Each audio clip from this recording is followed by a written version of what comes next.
අද අපි බලමු කොහොමද හරියට ක්‍රූස් කන්ට්‍රෝල් එක පාවිච්චි කරන්නේ ඔටෝ පයිලට් විදිහට මේක වෙහිකල් එක අරන් යන්නේ කියලා. ඒකට අපිට සිද්ධ වෙනවා මෙහෙම වෙහිකල් සෙන්ටර් එකට යන්න. වෙහිකල් සෙන්ටර් එකට ගිහිල්ලා මෙතන ඔයාලට පේන තී ඩ්‍රයිව් කියලා තියෙනවා. මේ ඔටෝ පයිලට් කියන එකට තමයි යන්න ඕනේ. ඔටෝ පයිලට් එකේ ගිහිල්ලා මේ ඉන්ටිග්‍රේටඩ් ඇඩැප්ටිව් ක්‍රූස් කන්ට්‍රෝල් කියන එකේ ස්මාර්ට් ක්‍රූස් කන්ට්‍රෝල් කියලා එකක් තියෙනවා. ඒ වගේම ඇඩැප්ටිව් ක්‍රූස් කන්ට්‍රෝල් කියලා එකක් තියෙනවා.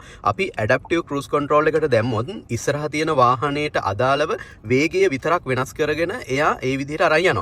එතකොට ඒ වෙලාවෙත් අපිට මෙතන තියෙන ස්ටියරින් වීල් එකේ තියෙන මේ බටන්ස් පාවිච්චි කරන්න පුළුවන්. මේ අප් ඇන්ඩ් ඩවුන් එක පාවිච්චි කරලා හෙඩ් අප් ඩිස්ප්ලේ එකේ පේනවා අපිට තියාගෙන යන්න ඕන ස්පීඩ් එක. එතකොට ඒ වගේම ඩිස්ටන්ස් එක මේ දෙපැත්තට මේ මෝඩ් කියන තියෙන පැත්තට බටන් එකෙන් අපිට පුළුවන් ඒ වෙහිකල් දෙක අතර පරතරය පාලනය කරන්න. ඒක අපිට හෙඩ් අප් ඩිස්ප්ලේ එකේ අතන පෙන්වන්න ගන්නවා.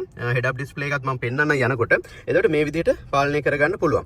එතකොට අපි මේ ස්මාර්ට් ක්‍රූස් කන්ට්‍රෝල් කියන එකට ගියොත් මේ ස්මාර්ට් ක්‍රූස් කන්ට්‍රෝල් එකේ තියෙන විශේෂත්වය තමයි ඇත්තටම මේ ස්මාර්ට් ක්‍රූස් කන්ට්‍රෝල් එකෙන් අපිට පුළුවන් වෙහිකල් එක ලේන් එකේ තියාගෙන යන්න. දැන් අපිට බෙන්ඩ් එකක් තියෙනවා නම් ඔටෝමැටිකලිම ස්ටියරින් වීල් එක හැරවෙනවා. හැරවෙලා අපිට ඒක හදලා දෙනවා. ඒ නිසා අපිට මුකුත්ම නොකර යන්න පුළුවන් ක්‍රමවේදයක් තමයි ස්මාර්ට් ක්‍රූස් කන්ට්‍රෝල්. මම මේ දෙකම පාවිච්චි කරන හැටි පෙන්නනවා.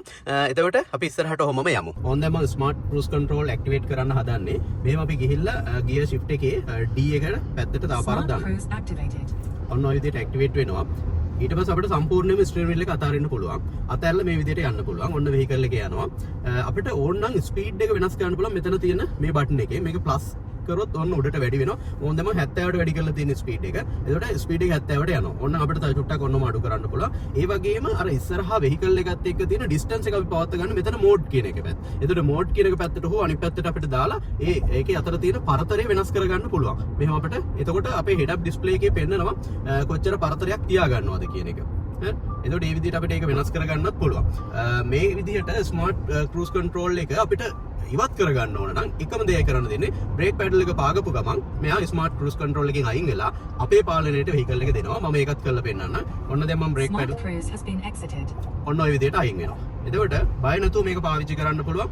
වෙහිකල් එක එයාගේ පාඩුවේ එයා යනවා. ඉස්සරහ තියෙන මේ රෝඩ් සයින්ස් ඒවා ඔක්කොම කැප්චර් කරගෙන අපිට පෙන්නනවා. ඒ ඔක්කොටම අදාළව මේ වෙහිකල් එක යනවා. ඉස්සරහ පිටිපස්ස ඔක්කොම සෙන්සර්ස් තියෙනවා. මම මේ සෙන්සර්ස් වැඩ කරන හැටිත් මේ දාන්නම්.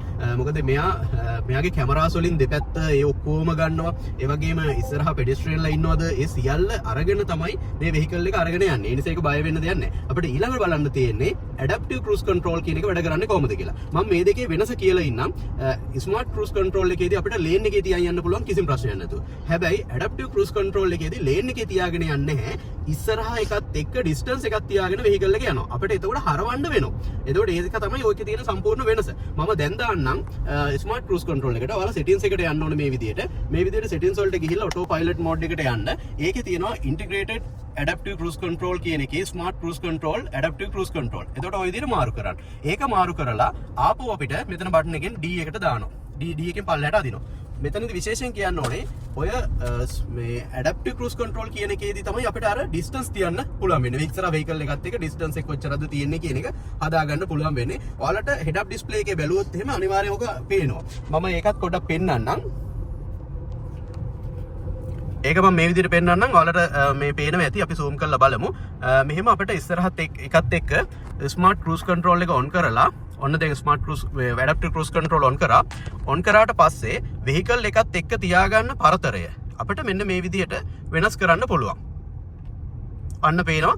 දැන් ඔය ස්ක්‍රීන් එකේ පේන්නේ ඒ විදිහට වෙහිකල් එක අතර තියෙන පරතරය කොච්චරක් තියාගන්නවද කියන එක අපිට දෙන්න පුළුවන්. ඒ විදිහට තමයි කරගෙන යන්නේ. ඉතින් මම හිතනවා හොඳ අදහසක් ගන්න ඇති කියලා. ඕනම වෙලාවක අපිට බ්‍රේක් පැඩල් එක පාගලා මේක වෙනස් කිරීමේ හැකියාවක් තියෙනවා. ඒ වගේම තව එකක් කියන්න ඕනේ.